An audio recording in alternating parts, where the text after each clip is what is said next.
봉독하고 마지막 절은 함께 읽도록 하겠습니다. 내가 이렇게 쓰는 것은 여러분을 부끄럽게 하려는 것이 아니라 내 사랑하는 자녀들에게 훈계하려는 것입니다. 그리스도 안에서 여러분에게 1만 명의 선생이 있더라도 정작 아버지는 많지 않습니다. 나는 그리스도 예수 안에서 복음으로 여러분을 낳았습니다. 다 함께 읽겠습니다. 그러므로 내가 여러분에게 권합니다. 여러분은 나를 따라 행하십시오. 아멘.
네, 우리 귀한 찬양 감사합니다. 우리 옆에 계신 분들과 함께 인사 나눴으면 좋겠습니다. 잘 오셨습니다.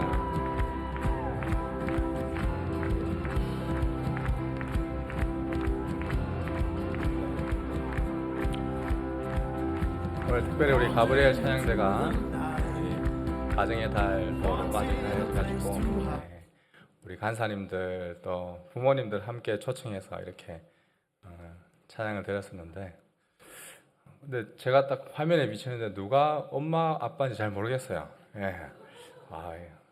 청년들이 다 계신 것 같아가지고 제가 이전 교회에서 청년부를 사역할 때 이제 한 명 새 가족이 오고 또 소개하는데 옆에 있는 이 자매님 아시냐라고 하니까 얘 잘 알고 있습니다. 뭐 어떻게 아냐니까 저희 엄마 친구입니다. 이렇게 하는 거예요. 그래서 그 엄마 친구와 같은 그 청년부에서 같이 공동체로 있었거든요. 그래서 보니까 이제 그 엄마는 좀 일찍 결혼했었고, 또 친구는 아직까지 결혼 안 한 상태였고, 근데 여기도 사실 오늘 누가 엄마인지 누가 아빠인지 잘 모르겠어요. 사실 거의 뭐 다 청년이 비슷한 것 같아요. 아무튼 여러분들 또 이렇게 사실 우리가 그리스도 안에서 한 가족된 공동체로 우리는 다 형제 자매로 모였습니다. 믿으십니까? 우리는 천국 가면 다 이제 이 땅에서의 그런 관계, 엄마, 아빠, 뭐 이런 관계가 아니라 다 예수 그리스도 안에서 하나님 안에서 우리는 다 형제요, 자매죠. 그런 관계라는 것을 기억하시고 정말 그리스도 안에서 한 형제와 자매로 또 공동체로 살아가는 귀한 우리 복된 청년부가 되기를 주님의 이름으로 축복합니다. 잠깐 기도하겠습니다. 하나님 아버지, 주님께서 참 기뻐하시는 우리 하늘의 공동체 청년부를 허락하여 주시고 또 주의 귀한 말씀을 또 듣게 하시니 감사합니다. 우리의 복된 가정들 또 지금까지 하나님을 알 수 있도록 키워주신 우리 엄마 아빠의 그 사랑을 늘 기억하며 나 또한 또 주님의 귀한 가정을 또 이 땅 가운데 세워갈 수 있는 귀한 거룩한 꿈을 가지고 살아가는 귀한 청년들 될 수 있도록 주께서 함께하여 주시옵소서. 말씀을 듣습니다. 우리의 마음 문을 열어주시고 성령께서 말씀하시는 그 음성을 들을 수 있는 복된 시간 되게 역사하여 주시옵소서. 예수님의 이름으로 기도드립니다. 아멘. 우리가 하루 종일 학교에서 또는 직장에서 일하며 또 무례해 보이지 않으려고 표정 하나까지 관리하면서 보낸 긴 하루가 우리는 매일매일 저물어 가죠. 마침내 집 문을 닫고 우리의 가방을 내려놓는 순간 우리를 사실 맞이하는 것은 적막함입니다. 차가운 식탁이 어색해서 인스타를 넘겨보고 릴스나 쇼츠나 그리고 구독해 놓은 유튜브 영상 속 사람 소리로 그 공백들을 한 번씩 채워보지만 영상이 정작 꺼지고 나면 그 침묵은 오히려 더 무겁게 다가오죠. 이것이 단순히 개인의 성격이나 향수병 때문만은 아닐 것입니다. 우리가 발딛고 사는 이 뉴질랜드 땅의 아픈 현실이기도 합니다. 뉴질랜드 통계청과 여러 연구기관의 조사에 따르면 15세에서 24세 사이의 이 청년층이 다른 그 어떤 연령대보다 가장 외로움을 많이 느끼는 그러한 연령이다라고 통계가 나와 있습니다. 5명 중 2명 만성적인 외로움 속에 있고 특히 코로나 팬데믹 시대를 겪었던 이 여러분들의 세대는 이 고립을 호소하는 비율이 20%를 넘었다라는 그러한 자료도 있습니다. 항상 디지털로 연결된 always on이라는 그런 세대처럼 보이지만 역설적으로 청년 10명 중 1명은 자신의 감정을 이야기할 때, 자신의 상태를 이야기할 때 불안하다, 외롭다 이런 말로는 표현할 단어를 찾지 못한다라는 그러한 조사 결과가 우리 뉴질랜드 땅 가운데 있습니다. 오늘 이 자리에 앉아 계신 여러분 중 누군가에게는 이것이 어제 저녁의 나의 이야기일 수가 있습니다. 집에서도 외로운 식탁에서 혼밥을 하지만 정작 교회에 와서도 또한 영적인 혼밥을 하며 교회 안에서도 자기를 보호하려는 그러한 유리벽 뒤에 숨어 지내는 경우가 있을 수 있다는 것이죠. 이러한 고립은 단순히 사회적 현상이 아니라 아담 이후 하나님을 피해 숨어버린 우리 인간의 근원적인 소외를 보여주고 있습니다. 오늘 본문의 사도 바울은 2000년 전 고린도의 그 외로운 식탁을 향해서 어깨를 두드리면서 다가옵니다. 가르치는 스승은 많지만 삶을 내어주는 그러한 아버지가 없는 시대, 바울이 전하는 복음이 어떻게 우리의 고립을 깨고 우리를 언약의 식탁으로 그래도 교회로 부르시는지 오늘 말씀을 통해 함께 나누어가기 원합니다. 먼저 첫 번째로는 우리의 이 깊은 외로움은 상처받기 두려워 스스로 고립시킨 결과입니다. 우리는 흔히 이 혼자가 편하다라고 말합니다. 저도 외동으로 자라왔습니다. 혼자 사는 것이 그렇게 익숙합니다. 혼자 사는 것이 편하죠. 복잡한 관계에 치이기보다 나만의 공간에서 누구의 방해도 받지 않는 그러한 시간을 즐기는 것, 그것이 혼자이기 때문에 편하다라고 말하기도 합니다. 하지만 솔직히 우리의 내면을 한번 들여다보기 원합니다. 정말 여러분들 혼자가 좋아서 혼자 있는 것이 편합니까? 아니면 다른 사람과 관계 속에서 상처받기 두려워서 혼자 있는 것이 편합니까? 오늘날 우리가 마주한 외로운 식탁은 단순히 취향의 선택이 아니라 사실은 거대한 이 자기 보호의 성벽입니다. 앞서 말씀드린 것처럼 뉴질랜드 청년의 5명 중 2명 이상, 거의 어떤 통계는 60% 이상을 보기도 합니다. 만성적인 외로움을 겪고 있다라는 통계가 우리가 얼마나 높은 성벽, 철벽을 쌓고 살아가는 존재인지를 보여줍니다. 언제나 연결되어 있는 것처럼 보이지만 사실 우리는 누구에게나 나의 진짜 얼룩진 상처와 약함을 그 누구에게도 보이고 싶지 않고 내가 틀릴 수 있다는 것을 인정하고 싶지 않아서 항상 어쩌면 적당한 거리를 유지하며 살고 있는 것이 우리의 모습일지 모릅니다. 이러한 고립의 뿌리는 성경의 가장 깊은 곳 인간의 타락으로 거슬러 올라갑니다. 에덴 동산에서 아담과 하와가 범죄한 후 가장 먼저 했던 행동이 무엇이었습니까? 창세기 3장 8절 말씀인데 한번 같이 읽어보겠습니다. 서늘한 바람이 부는 그날 동산을 거니시는 여호와 하나님의 소리를 듣고 아담과 그의 아내가 여호와의 낯을 피해 동산의 나무 사이로 숨었습니다. 아담과 하와가 죄를 짓고 난 후 한 행동은 나무 뒤에 숨은 것입니다. 하나님과의 단절된 그러한 인간의 필연적인 모습, 바로 타인으로부터, 다른 사람으로부터 자신을 숨기는 모습이죠. 내가 누구인지 노출되는 순간 거절당하거나 비난당할까 봐 두려워하게 되는 것입니다. 이 존재론적인 소외가 오늘날 우리의 식탁 위에 스마트폰에서 달리는 각종 소음, 교회 안에서 또한 무관심으로 나타나고 있습니다. 저는 이것을 영적인 혼밥이다라고 부르고 싶습니다. 1년 넘게 같은 교회를 다녀도 내 이름을 아는 사람이 없고 나 또한 누군가에게 다가가고 싶어 하지도 않는 그러한 상태에 있는 분들이 있습니다. 딱 이 정도가 편합니다. 딱 이 정도만 다가와 줬으면 좋겠습니다. 이러한 말 뒤에는 더 이상 누군가에게 실망하고 싶지 않다는 처절한 바로 자기 보호의 본능이 숨어 있는 것이죠. 저는 우리 하늘교회 청년부가 적당히 영적인 혼밥 생활을 하면서 지내는 그러한 곳이 되지 않기를 간절히 기대하고 기도합니다. 오늘 바울이 교회에 보낸 편지에서도 이 영적인 혼밥을 하는 자들이 있었습니다. 이들 옆에서 이들이 필요한 것을 알려주는 자들이 분명히 있었죠. 요즘으로 치면 인플루언서, 유명한 유튜버들이 그들 옆에 있었다라고 볼 수 있습니다. 수많은 인기 있는 각 분야의 강사분들의 영상이 언제나 우리의 필요한 것을 가르쳐주는 것처럼 그들에게 필요한 그러한 교사들이, 선생들이 그들에게 있었던 것이죠.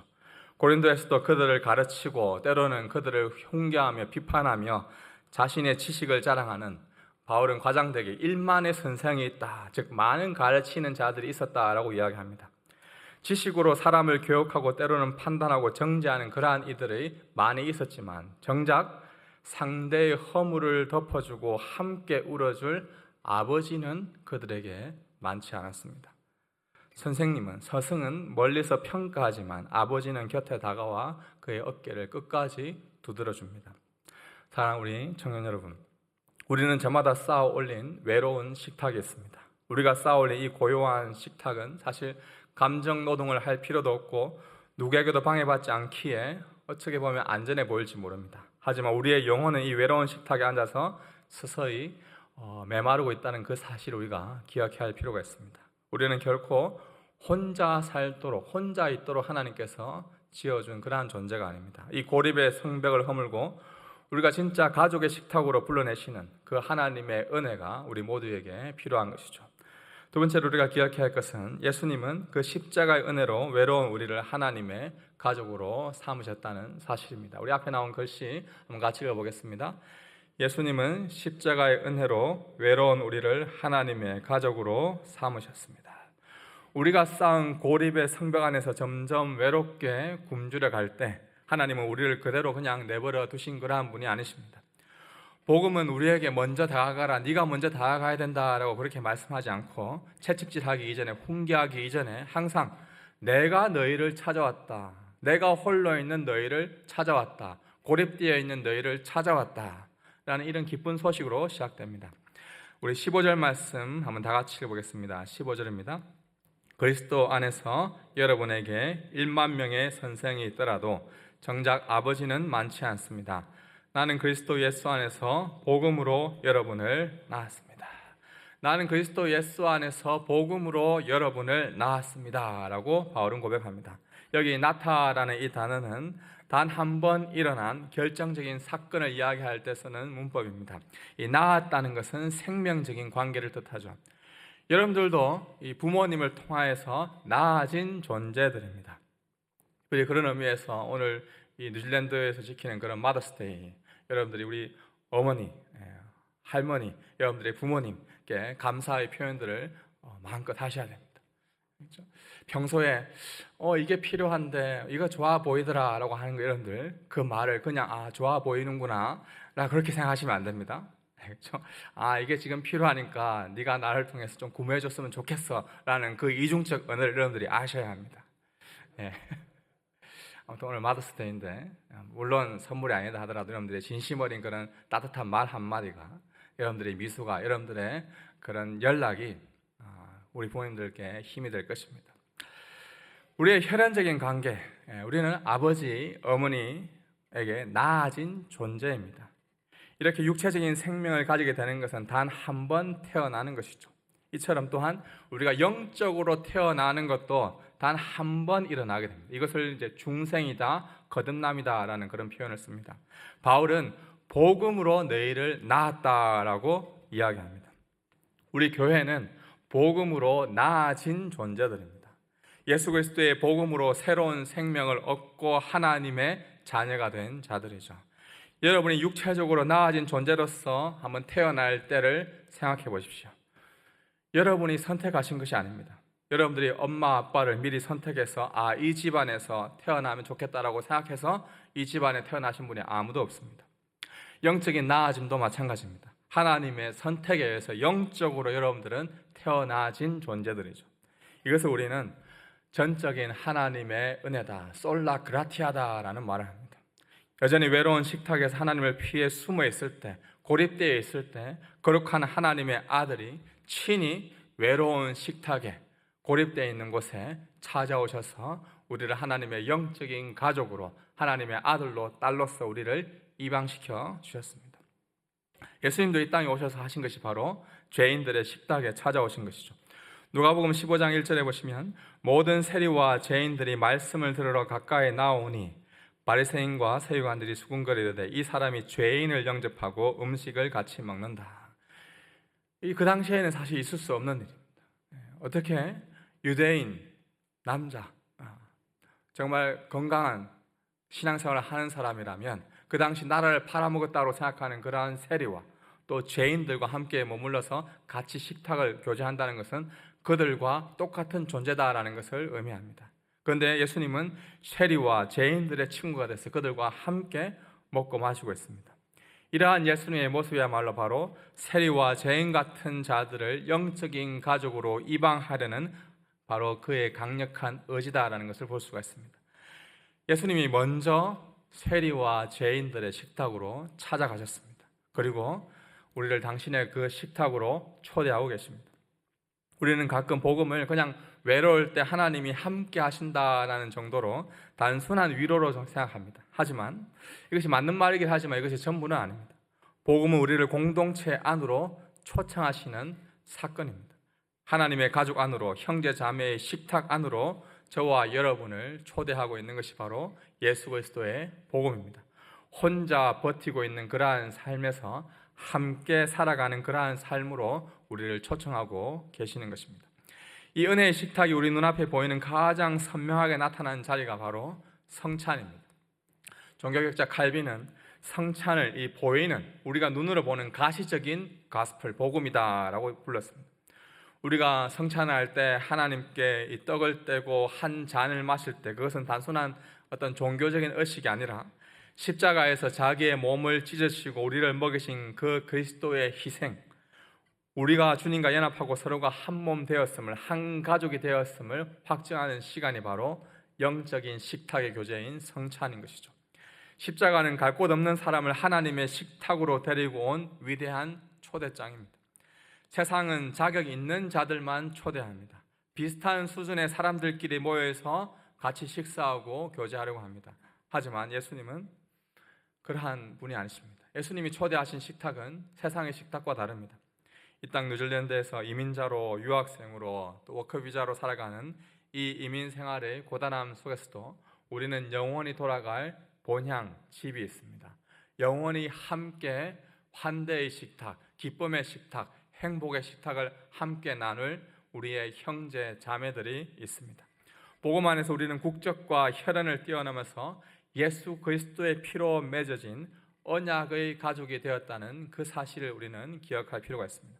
교회는 단순히 지식을 배우는 학교가 아닙니다. 집 없는 사람의 집이 바로 교회입니다. 가족 없는 사람의 가족이 교회입니다. 복음은 우리를 외로움이라는 이 감옥이라는 그곳에서 끄집어내어서 형제 자매와 함께 행복의 식탁을 가질 수 있는 거룩한 공동체, 영적인 가족 공동체가 바로 교회입니다. 하나님이 먼저 우리를 식탁의 자리에 찾아오시고 자신의 그 생명을 친히 그 식탁의 떡으로 내어 놓으시고 자신의 그 피를 친히 우리에게 내어주시는 말며 우리가 그분 안에서 참된 교제를 누리게 되었습니다. 그 생명의 식탁으로 초대하신 그 예수 그리스도의 초대에 응답하고 영적인 가족의 이 공동체로 살아가는 주의 백성 되기를 주님의 이름으로 축복합니다. 세 번째로, 교회는 성령의 도우심으로 서로의 삶을 기꺼이 책임지는 언약 공동체입니다. 오늘 본문 16절인데 한번 같이 읽어보겠습니다. 16절 말씀입니다. 그러므로 내가 여러분에게 권합니다. 여러분은 나를 따라 행하십시오. 여러분은 나를 따라 행하십시오라는 이 말, 자칫 바울의 영적 교만이나 어떻게 보면 이 자기 자랑처럼 들릴 수 있습니다. 하지만 이 4장 앞부분을 좀 더 살펴보면 바울은 스스로 사도들 중에서 가장 미련한 자다, 만물들의 찌꺼기같이 여겨진다라고 자기 스스로 고백했습니다. 바울이 자신을 따라 행하라는 것은 단순히 그의 어떤 훌륭한 성품이나 사교성 이런 것을 따르라는 그런 말이 아닙니다. 높아지려고 하는 그 고린도 성도들에게 그들의 우월감, 그들의 그런 높아짐 이런 것들을 버리고 형제 자매를 위하여 자존심과 권리를 기꺼이 포기하는 바로 십자가의 삶, 자기 부인의 삶, 그 방식을, 그 삶을 모방하라, 그 삶을 따라 행하라라고 그 자리로 지금 초청하고 있습니다. 바울은 고린도 교회에서 1년 6개월을 머물며 성도들과 함께 일했고 함께 먹었고 함께 울었습니다. 내가 너희와 함께 먹은 것처럼 너희도 서로 함께 먹으라는 것이 바로 그의 간절한 권면이었습니다. 하지만 우리가 왜 이토록 그것을 어려워합니까? 함께 먹는다, 함께 식탁에 교제를 한다라는 것은 새로운 관계를 시작하는 것을 의미하기 때문에 그렇습니다. 이런 새로운 만남, 새로운 인간관계가 시작되면 필연적으로 사실 우리는 불편해집니다. 나의 소중한 시간을 내어놓아야 하고 또 새로운 관계 속에서 신경 써야 하고 때로는 상대의 아픔까지 짊어지는 어떻게 보면 책임을 따르게 됩니다.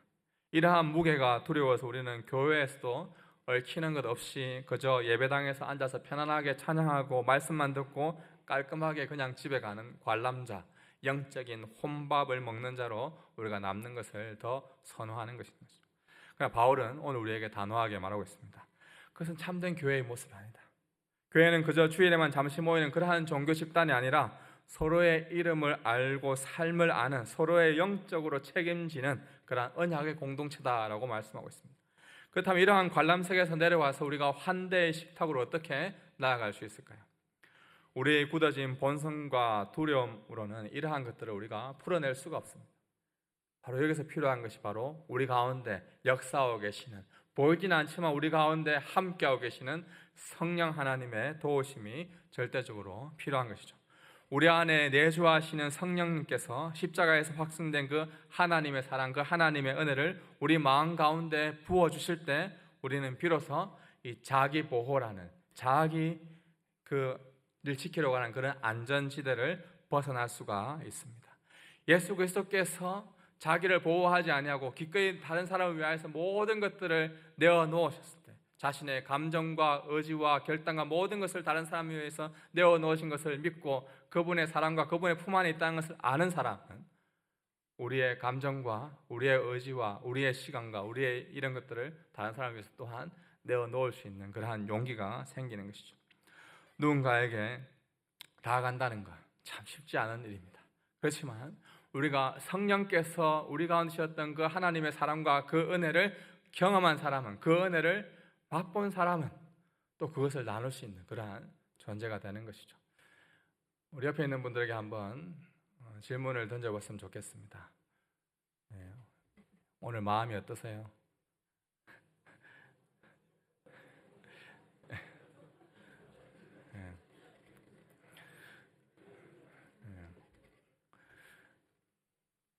오늘 마음이 어떠세요? 사실 우리가 하와이유 여러분들이 그냥 습관적으로 하는 인사 가운데 습관적으로 답을 하지만 정말 내가 이 공동체에 우리 목장 식구에 우리 함께 지내는 이 가족에 그들의 마음을 정말 살피는 그러한 질문들을 진심 어린 질문들을 해본 적이 있었는가 우리가 한번 서로를 살펴보면 좋겠습니다. 오늘 마음이 어떠세요? 이러한 질문 가운데 성령께서 그 마음을 만져줄 줄 믿습니다.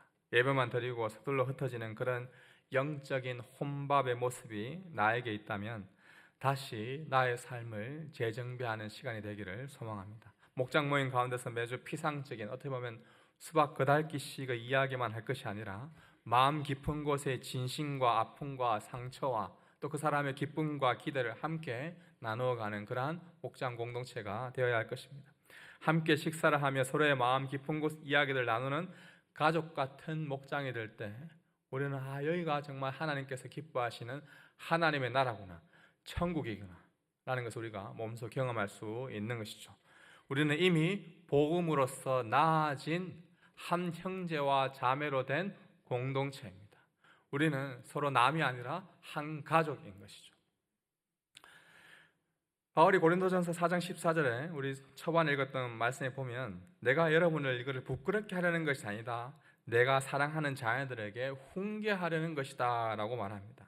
여기 말하는 부끄럽게 하려는 것이 아니다 라고 말하죠. 다시 말하자면 가족은 서로의 그러한 어떤 얼룩진 모습, 상처된 모습들을 막 부끄럽게 하려고 권면하거나 훈계하는 사람들이 아닙니다. 엄마가 아빠가 자녀들을 향하여서 또 자녀가 부모를 향해서 막 부끄러움과 수치심을 주기 위해서 잘못된 것을 이야기하지 않습니다. 정말 정상적인 가정이라면 부끄러움을 위한 것이 아니라 따뜻함, 더 나은 삶, 개선된 삶, 그 얼룩진 것들을 덮어주고 안아주고 보살펴주기 위하여서 그 잘못된 것들을 교훈하고 알려주는 것이죠. 다시 말하면 교회 공동체가 바로 그런 공동체라는 것이죠. 우리 목장 공동체에서 여러분들의 삶들을, 여러분들의 그런 아픔들을, 여러분들의 상처들을 나눌 때 이것이 누군가에게 부끄러움이 된다, 누군가가 나에게 상처를 주지 않을까, 이렇게 우리가 생각한다면 이것은 진정한 가족 공동체가 되지 못할 것입니다. 그러나 우리가 정말 누군가의 아픔과 상처를 나눌 때 이것을 덮어주고 나의 얼룩진 것들을 안아주고 감싸줄 것이라는 가족이라는 것을 알게 될 때 우리는 서로를 위하여서 정말 마음을 나누고 서로의 깊은 것들을 대화할 수 있을 것입니다. 복음 안에서 우리 모두는 이미 형제 자매라는 그 사실을 기억하십시오. 예수님이 우리의 눈물을 아시고 먼저 우리의 식탁에 오셔서 우리를 친히 초청하셨습니다. 성찬을 통해 우리를 한 몸으로 먹이셨습니다. 이제 우리는 성령의 인도하심을 따라 어색하고 때로는 불편하더라도 서로의 식탁으로 기꺼이 나아가야 합니다. 고립된 세상을 향해 십자가의 환대를 베푸는 것, 그것이 바로 복음에 합당한 성도, 그러한 삶을 살아가는 것이 합당한 응답인 것입니다. 혼자가 편하고 거리를 두는 것이 안전하다는 것 사실 누구보다 잘 압니다. 이 땅의 많은 교회들이 완벽하지 않고 때로는 교회 안에서 가장 깊은 상처를 받기도 한다는 그 사실을 우리는 부인할 수 없습니다. 우리 하늘의 교회 청년부도 사실 예외는 아닙니다. 우리의 솔직한 심정은 그저 영적인 혼밥을 먹으면서 딱 이 정도까지만 내가 목장에서는 나누겠다. 더 이상 나에게 들어오지 마. 이러한 삶이 편한 삶처럼 보일 수 있습니다. 그러나 하나님은 복음으로 우리를 낳으셔서 가족 공동체로 삼아 주셨습니다. 하나님은 우리를 이 불완전하고 어색한 식탁에 다시 앉히십니다. 왜냐하면 이 식탁은 우리의 개인적인 노력이나 친화력으로 만들어진 그러한 식탁이 아니라 오직 예수 그리스도의 찢기신 살과 피로 세워진 영광스러운 환대의 식탁, 영광스러운 은혜의 식탁이기 때문에 그렇습니다. 거센 고립과 우울이라는 그 홍수가 물려오는 그러한 이 시대에 하나님은 그래도 교회를 죽어가는 영혼을 보존하고 품어내는 구원의 방주, 이 시대의 가장 아름다운 식탁의 교제장으로 우리 교회를 세우셨습니다. 오늘도 영적인 관람자로 남아서 혼자 밥을 먹으며 돌아가시겠습니까? 아니면 다소 어색하고 불편한 그 모습을 감수하더라도 성령의 능력을 의지하며 십자가의 식탁에서 함께 앉으시겠습니까? 여러분의 인생은 그리고 우리들의 척박한 삶은 결코 외로운 식탁에서 끝나지 않을 것입니다. 하나님이 이미 우리를 너무나도 풍성한 영원한 환대의 자리, 식탁의 자리, 그 하나님 나라의 식탁의 자리로 여러분들을 초청하였다는 그 사실을 기억하십시오. 매주 함께 모여 예배드리는 이 자리가 천국 식탁의 자리임을 기억하십시오. 함께 앉아있는 목장 식구들과 영적 교제를 함께 누려가는 그래도 교회가 되기를 주님의 이름으로 축복합니다. 기도하겠습니다. 하나님 아버지, 그 어느 시대보다